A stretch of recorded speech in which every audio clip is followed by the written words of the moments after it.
Essas lutas protegeram as fronteiras e trouxeram paz àquela terra. Mas a vitória teve seu preço. Um a um, cada filho do rei foi morto pelo fogo de um dragão, ou pelas mãos de um gigante, ou pelos dentes de um lobo, ou pela lança de um homem. Um a um, todos os 4 príncipes do reino caíram, deixando apenas um herdeiro ao trono, o neto do rei, ainda uma criança. Isso está muito com jeito de contos de fadas, comentou Connor, desconfiado. Você não diria isso se tivesse escutado os gritos de um homem atravessado por uma lança, falou o monstro, ou os urros apavorados de um homem enquanto era estraçalhado por lobos. Então, fique quieto.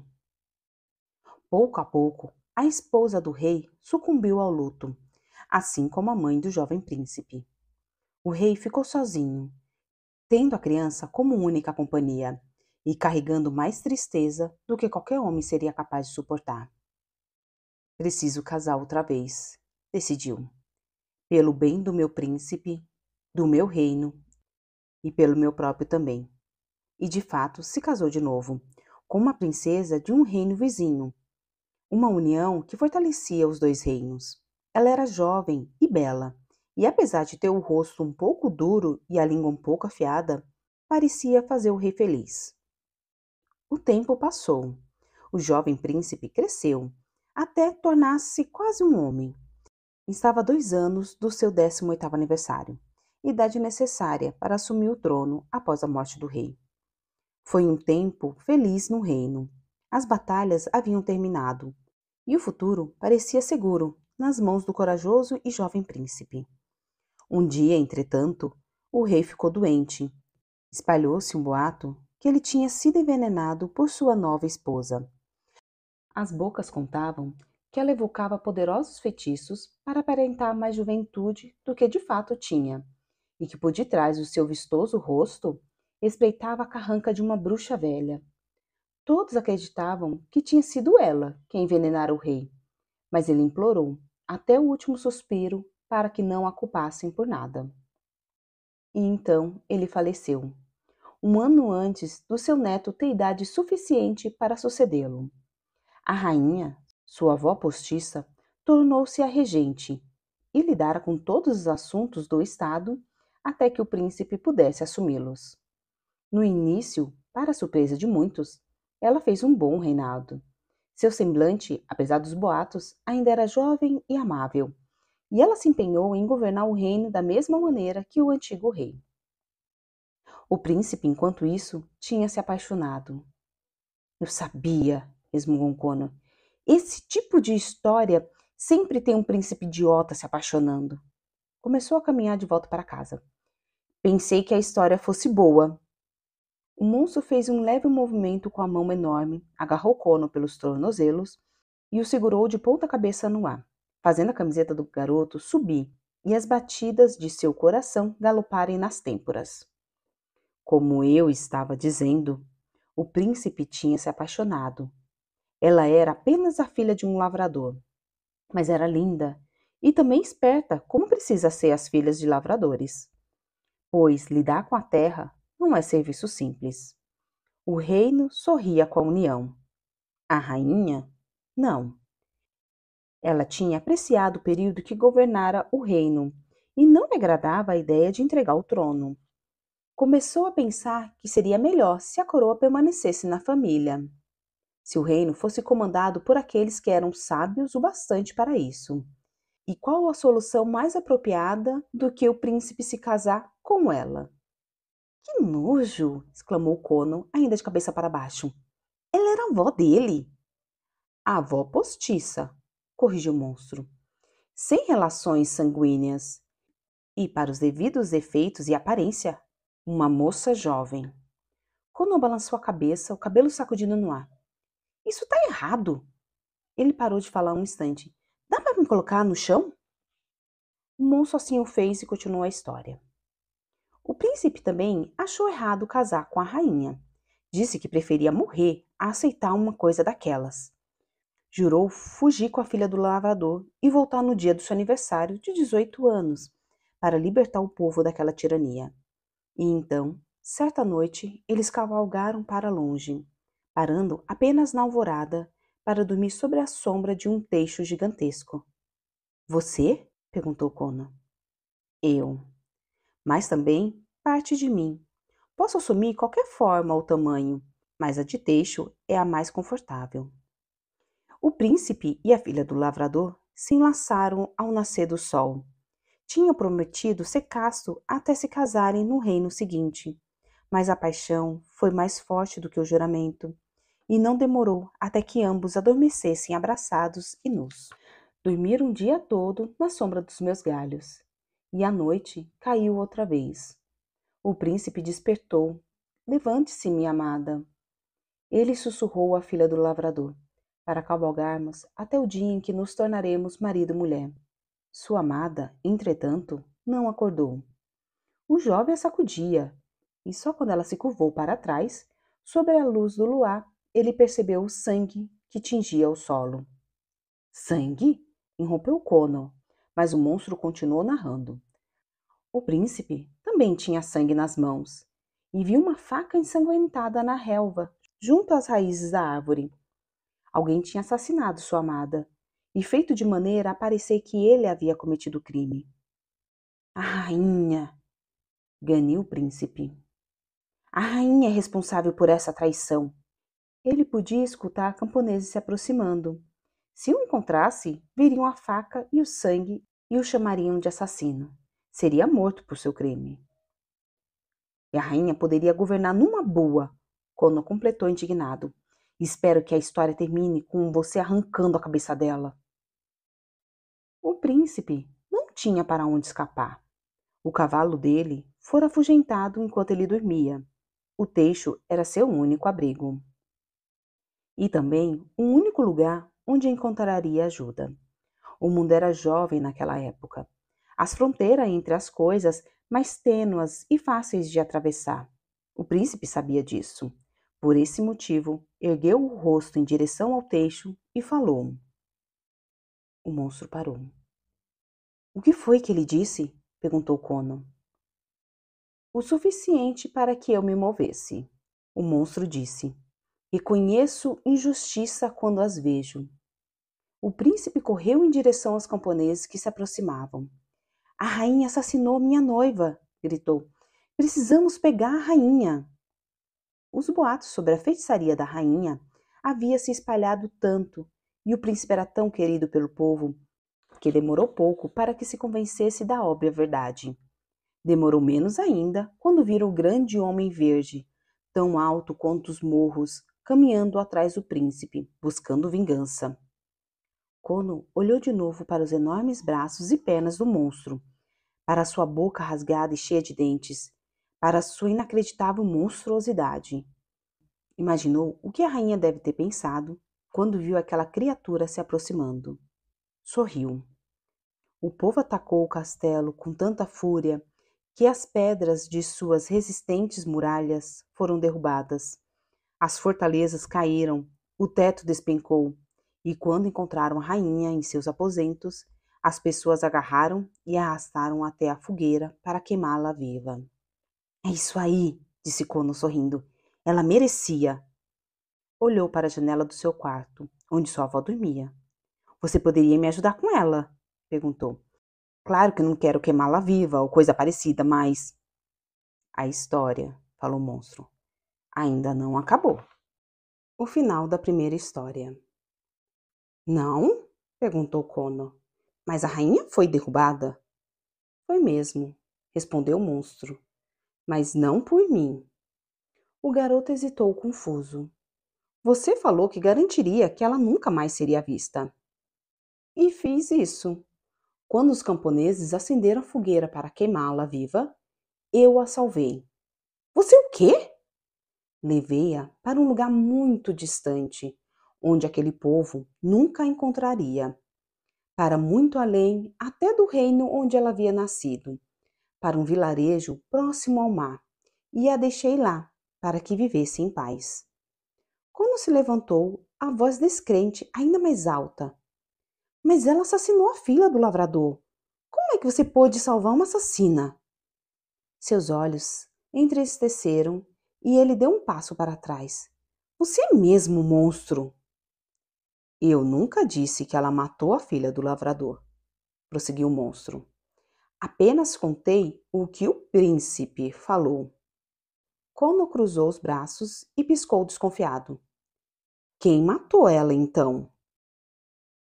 O monstro abriu suas enormes mãos e, fazendo por elas, adensou-se uma brisa, trazendo consigo a neblina.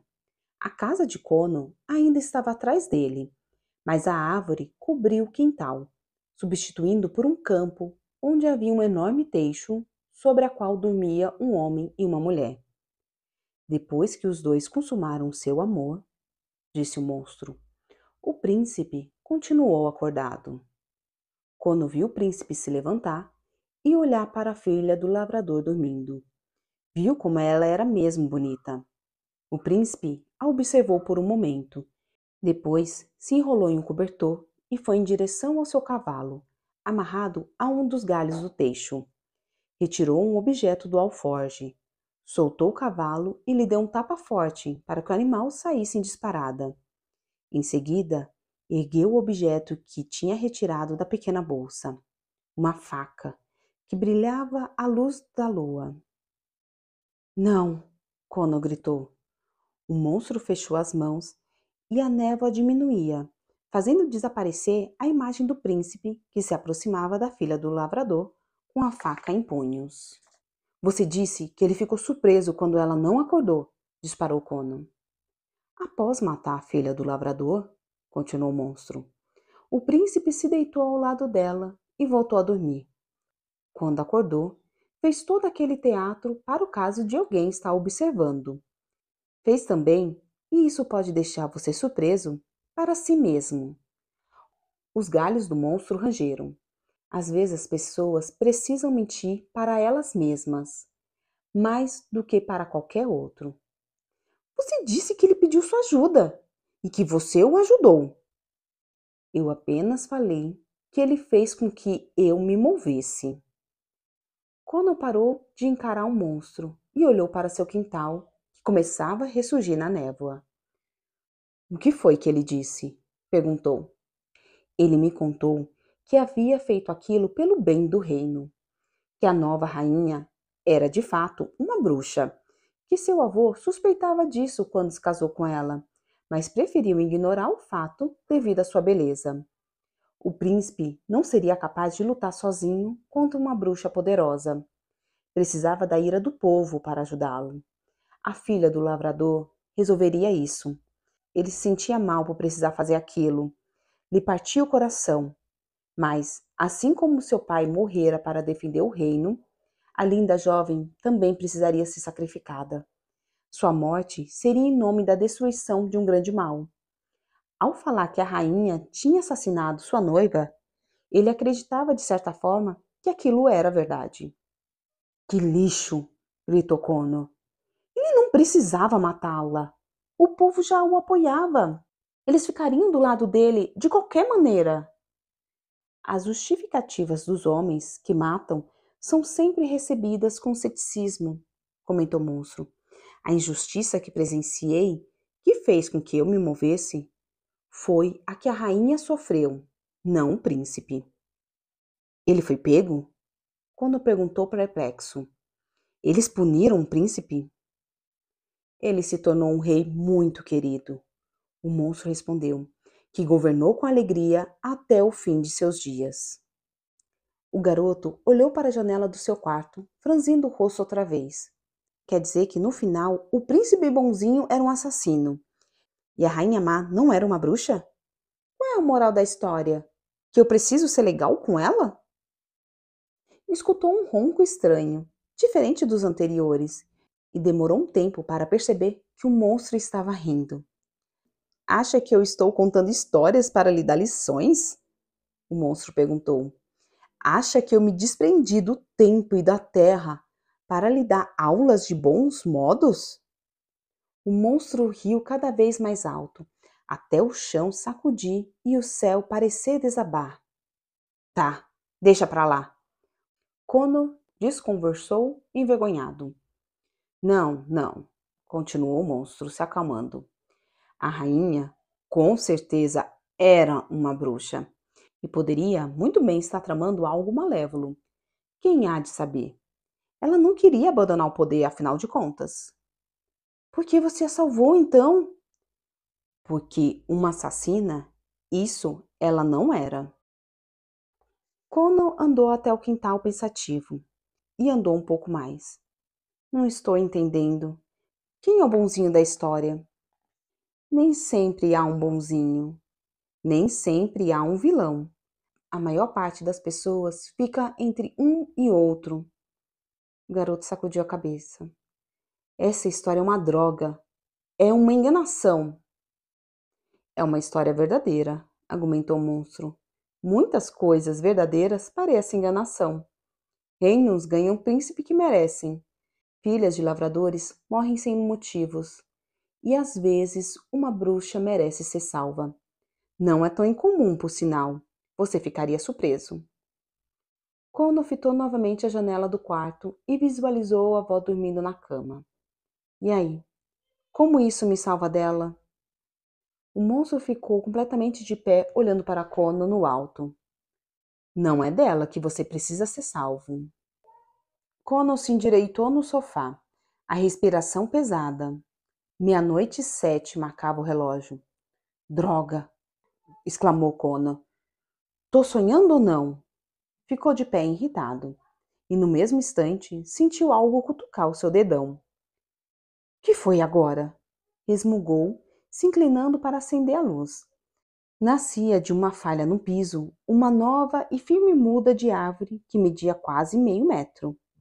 O garoto a observou por um tempo. Foi até a cozinha para buscar uma faca para cortá-la. Capítulo 10. Compreensão. Eu perdoo você, disse Lily no dia seguinte, alcançando Conan no caminho da escola. Pelo quê? Ele perguntou sem encará-la.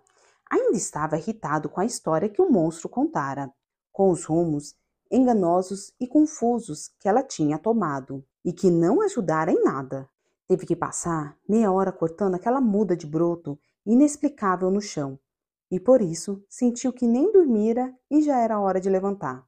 Algo que descobriu apenas porque sua avó começou a gritar dizendo que ele estava atrasado.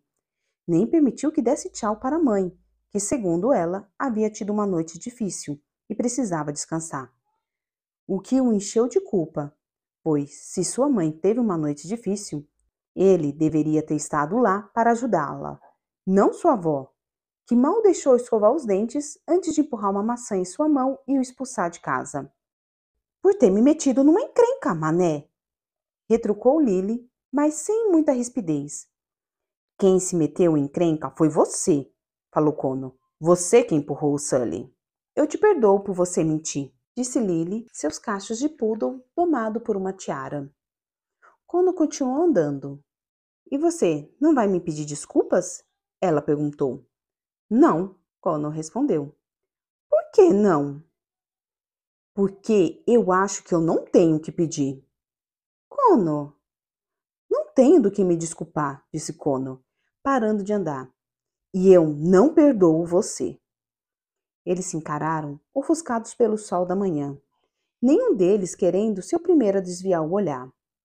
Minha mãe disse que a gente precisa ser mais tolerante com você. Lily acabou falando, por causa de tudo que você tem passado. E por um instante, pareceu que o sol tinha se escondido atrás das nuvens.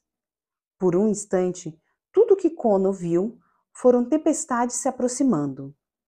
Conseguiu senti-las, prestes a explodir no céu e retumbar no seu peito inteiro. Por um instante, sentiu ser capaz de segurar um pouco daquele ar violento e fazê-lo rodopiar ao redor de Lily, rasgando-a em duas.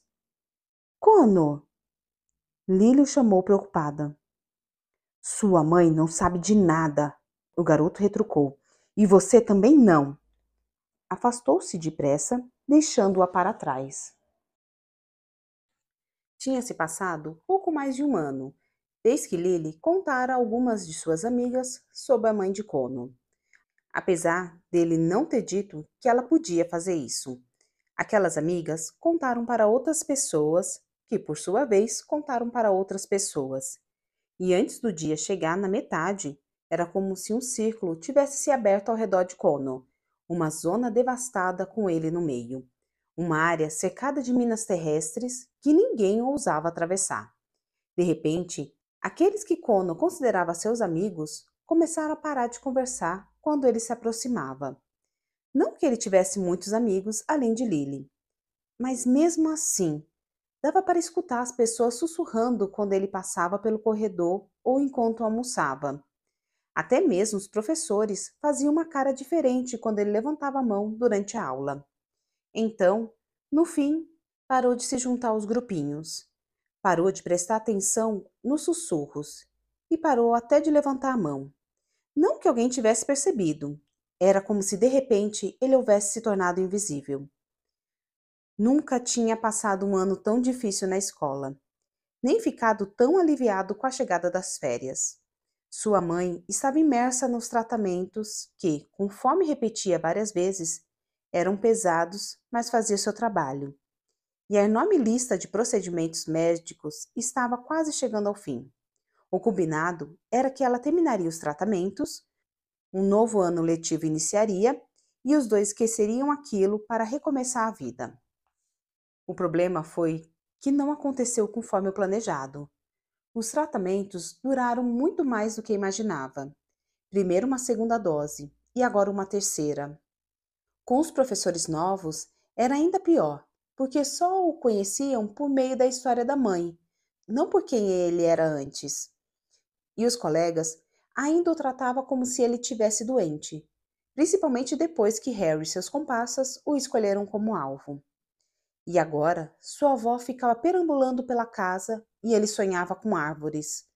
Ou talvez não fosse um sonho. O que, na verdade, seria ainda pior.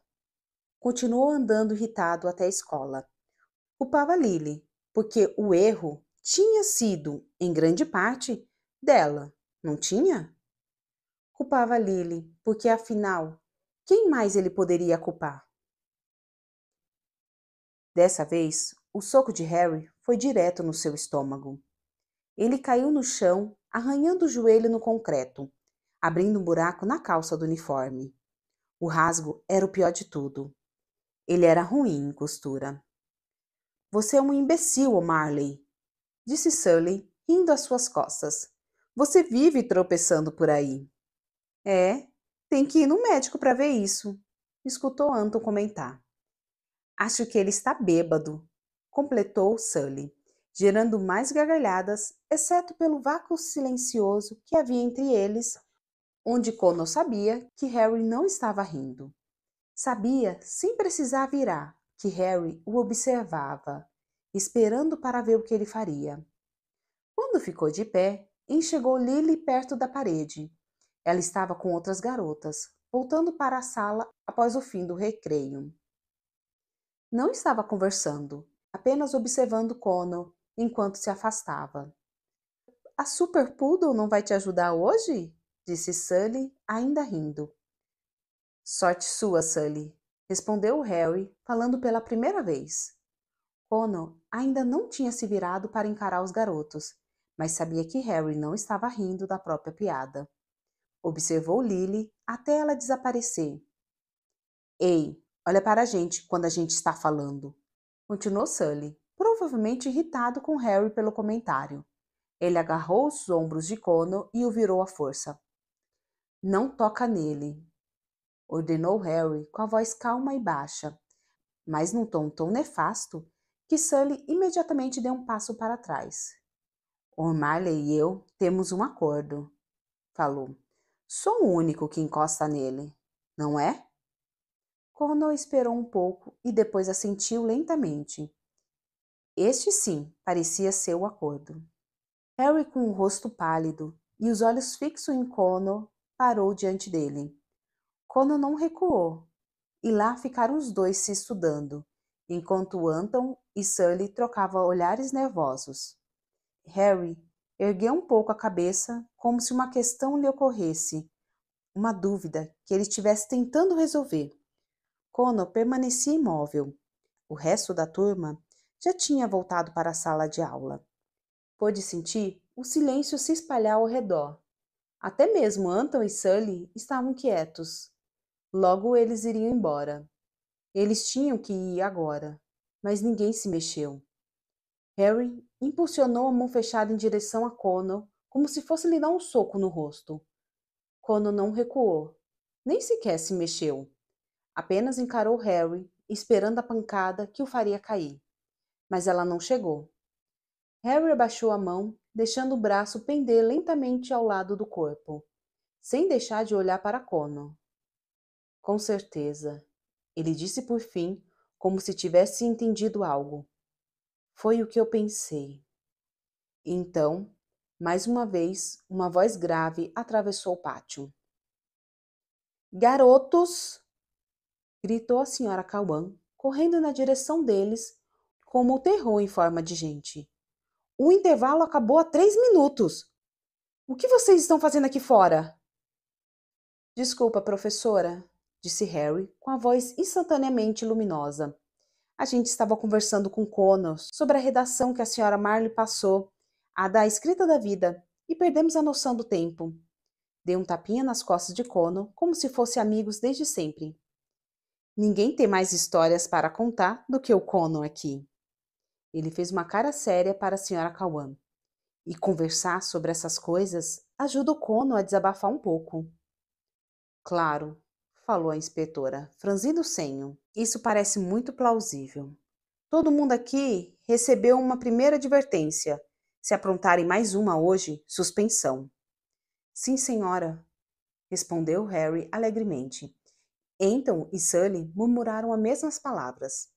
Eles se arrastaram em direção à sala de aula e Connor seguiu, mantendo alguma distância. Espere um pouco, Connor, a senhora Cauã pediu. Ele parou e voltou-se para ela, mas não levantou o rosto. Tem certeza que está tudo bem entre você e os outros garotos? Perguntou a senhora Cauã, colocando sua voz num tom amável, que era só um pouco menos assustador do que aquele que ela fazia para gritar a plenos pulmões. Sim, senhora, respondeu Connor, ainda sem olhar para ela. Porque eu vejo o jeito do Harry agir, confessou. Um valentão com carisma e notas altas continua sendo um valentão. Ela suspirou incomodada. Ele provavelmente vai se tornar o primeiro-ministro algum dia. Que Deus nos proteja. Connor não disse nada, e o silêncio assumiu uma forma particular e conhecida, provocada pela maneira como a senhora Cauã curvava o corpo para a frente, abaixava os ombros, inclinava a cabeça na direção de Connor. Ele sabia o que estava por vir, sabia e detestava. Não posso imaginar como é passar pelo que você está passando. Ela falou com a voz tão suave que parecia um sussurro. Mas se você quiser conversar sobre isso, estou aqui para você. Ele não conseguiu encará-la. Não conseguiria ver o zelo em seu olhar. Não conseguiria aguentar ouvir a preocupação em sua voz. Porque ele não era digno disso. O pesadelo ardeu dentro dele, os gritos, o terror e o que acontecia no final. Estou legal, professora, murmurou ele, olhando para os pés. Está tudo bem. Um segundo depois, escutou a senhora Cauã suspirar outra vez. Tudo bem, então, ela disse. Esqueça a advertência e volte para a aula. Deu um tapinha no ombro do garoto e atravessou o pátio. E por um instante, Condor ficou completamente sozinho e se deu conta que talvez pudesse até ficar ali fora o dia inteiro e ninguém o puniria por isso. O que, de certo modo, o fez se sentir ainda pior. Capítulo 11. Conversinhas. Quando chegou da escola, sua avó o esperava no sofá. Precisamos ter uma conversa. Ela disparou antes mesmo dele fechar a porta, e a expressão em seu rosto o paralisou. Uma expressão que fazia seu estômago se contorcer. Aconteceu alguma coisa? Ele perguntou. Ela inspirou profundamente, soltando o ar com força pelo nariz, e olhou pela janela da rua como se estivesse se concentrando. Parecia uma ave de rapina, um falcão capaz de estraçalhar uma ovelha. Sua mãe precisa voltar para o hospital, ela falou. Você vai ter que ficar na minha casa por uns dias. Precisa arrumar a mala. Kono não se mexeu. O que tem de errado com ela? Sua avó regalou os olhos por um segundo, como se não acreditasse que ele fosse capaz de fazer uma pergunta tão estúpida. Então abrandou a voz. Está sentindo muita dor, mais do que deveria. Mas ela tem remédios para a dor, comentou Kono. No entretanto, sua avó bateu palmas uma só vez, mais alto, alto o suficiente para fazê-lo parar de falar. Não está dando certo, Kono. Ela falou rispidamente e parecia que seu olhar o atravessava. Não está funcionando. O que não está funcionando? A avó bateu palma levemente mais algumas vezes, como se estivesse testando o som que sua mão fazia ou coisa parecida. Então, tornou a olhar pela janela, seus lábios apertados. Por fim se levantou, preocupada em alisar o próprio vestido. Sua mãe está lá em cima, falou. Ela quer falar com você. Mas... E o seu pai chega no domingo. Ele se aprumou. Meu pai está vindo para cá? Tenho que dar uns telefonemas, disse passando por ele em direção à porta com o celular na mão. Por que meu pai está vindo para cá? Quando perguntou, virando para ela. Sua mãe está esperando, falou, fechando a porta atrás de si. Kono continuou segurando a mochila, como se tivesse acabado de chegar da escola. Seu pai estava vindo. Seu pai, direto dos Estados Unidos. Seu pai, que não parecia desde o Natal do ano retrasado, cuja nova mulher sempre tinha alguma emergência de última hora que o impedia de visitá-lo com mais frequências. Ainda mais agora que a bebê tinha nascido. Kono tinha se acostumado com a ausência do pai, com as viagens que ficavam cada vez mais raras e com os telefonemas mais e mais escassos. Seu pai estava a caminho. Por quê? Kono? Escutou a mãe chamar. Ela não estava no quarto dela. Estava no dele, deitada na cama, por cima do edredom, olhando através da janela para o cemitério no alto do morro e na direção do teixo, que era apenas um teixo. Ei, querido, ela falou, sorrindo para ele. Mas quando sabia, pelas linhas que se contraíam ao redor de seus olhos, que a mãe estava sentindo dor. Dor como ele só tinha visto ela sentir uma vez. Quando aconteceu, ela também teve que ir para o hospital, onde ficou por quase 2 semanas. Tinha sido na última Páscoa, e naquelas semanas na casa da avó foram insuportáveis para os dois. O que há de errado? Ele perguntou. Por que você vai ter que voltar para o hospital? Ela deu uns tapinhas na cama, convidando a se sentar ao seu lado. Quando permaneceu onde estava. Qual é o problema? A mãe ainda sorria, mas seu sorriso estava mais murcho agora, e ela passava os dedos pelo desenho do edredom. Os ursos selvagens, que há anos Kono achava infantis demais. Ela tinha colocado o lenço vermelho ao redor da cabeça, mas sem apertar. Então ele podia ver sua careca branca e lisa. Kono suspeitava que ela nem tinha se dado ao trabalho de experimentar alguma das perucas velhas da avó. Vou ficar bem, ela falou, de verdade. Vai mesmo? Já passamos por isso, Kono, ela respondeu. Não se preocupe. Já me senti muito mal. Fui para o hospital e os médicos cuidaram de mim. É o que vai acontecer de novo. Ela deu outro tapinha na cama. Não vai se sentar ao lado de sua mãe velha e cansada? Kono engoliu em seco, mas o sorriso dela estava luminoso, e ele tinha certeza. Era um sorriso verdadeiro. Aproximou-se e sentou-se a seu lado, virado para a janela. Ela passou a mão pelos cabelos dele, tirando uma mecha da frente dos seus olhos, fazendo perceber como o braço dela estava magro, quase só pele e osso. Por que o pai está vindo para cá? Perguntou. Sua mãe parou, depois pousou a mão no colo. Faz um tempo que você não vê ele. Não ficou contente? A avó não parece muito contente. Sua mãe bufou. Bom, você sabe qual opinião ela tem sobre seu pai. Não liga. Curta a visita dele. Ficaram em silêncio por um tempo. Tem alguma coisa a mais nessa história? Quando finalmente falou. Não tem? Sentiu a mãe se ajeitar no travesseiro. Olhe para mim, filho, disse suavemente.